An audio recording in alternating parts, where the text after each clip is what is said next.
पहले किया जा चुका है। विश्रवा ने पहले लंका में रहकर जो उचित था वह किया, फिर काशी में आकर घोर तपस्या की, जिससे शिवजी उस पर अत्यंत प्रसन्न हुए। शिवजी का वरदान पाकर वह अलकापुरी का राजा हुआ तथा दिक्पति के नाम से प्रसिद्ध हुआ। उसे राज्य करते हुए एक काल व्यतीत हुआ। जब घनवाहन कल्प का आरंभ हुआ उस समय विश्रवा ने तपस्या आरंभ की। उसने दीपदान की संपूर्ण विधि कंठस्थ करके उसमें बहुत ध्यान लगाया। अस्तु वह काशी में कठिन तपस्या करने लगा और हृदय को ब्रह्म ज्ञान से पूर्ण कर उसने मन को शांत कर लिया और उसी स्थान पर शिवलिंग की स्थापना करके षोडशोपचार द्वारा उसकी पूजा की। पूजा करते करते विश्रवा के शरीर का रक्त एवं मांस सूख गया, केवल चर्म तथा हड्डियां ही शेष रह गईं। उसकी ऐसी कठिन तपस्या को देखकर शिवजी पार्वती सहित विश्रवा के पास पहुँचे और वर मांगने के लिए कहने लगे। शिवजी ने विश्रवा से कहा, अब इस तपस्या को छोड़कर अपनी इच्छानुसार वर मांग लो। यद्यपि यह शब्द सदाशिव ने उच्च स्वर से कहे थे, परंतु विश्रवा ध्यान मग्न होने के कारण शिवजी के शब्दों को नहीं सुन सका। तब शिवजी ने उसके हृदय से अपनी मूर्ति हटा ली। दिक्पति ने उस समय आश्चर्यचकित होकर जब अपने नेत्र खोले तो देखा कि शिवजी अपने पूर्ण रूप से, जैसा कि वह सुन चुका था, सम्मुख खड़े हुए हैं। उनके वामांग में पार्वती खड़ी थीं।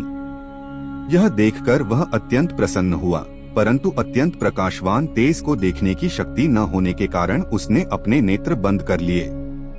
फिर इस प्रकार कहा, हे नाथ, मुझे आप अपने चरण दिखा दीजिए तथा ऐसी शक्ति दीजिए जिससे मैं आपके दर्शन कर सकूं।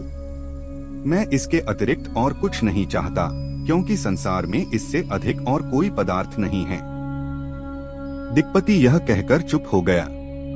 शिवजी उसके वचनों को सुनकर अत्यंत प्रसन्न हुए। उन्होंने दिक्पति को अपने स्वरूप का दर्शन प्राप्त करने की शक्ति प्रदान की तथा अपने हाथों से उसके हाथ पकड़ लिए।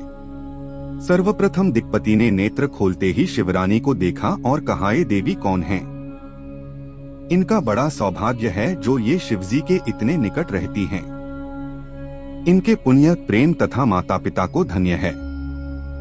उसने यह बात बारंबार कही तथा शिवरानी को प्रत्यक्ष कुदृष्टि से देखा। इससे उसकी आंखें तुरंत फूट गईं। उस समय देवी ने क्रोधित होकर कहा, यह तपस्वी कुदृष्टि रखने वाला है, इसी से इसे कष्ट मिला है। यह ऐसे व्यंग्य वचन कहकर मुझे अपनी स्त्री के समान देखता है। शिवरानी बोली, हे शिव, यह आपका कैसा भक्त है? यह वचन सुनकर शिवजी हंसते हुए बोले, हे देवी, इसने छल का त्याग कर ऐसा तप किया है जो प्रत्यक्ष है।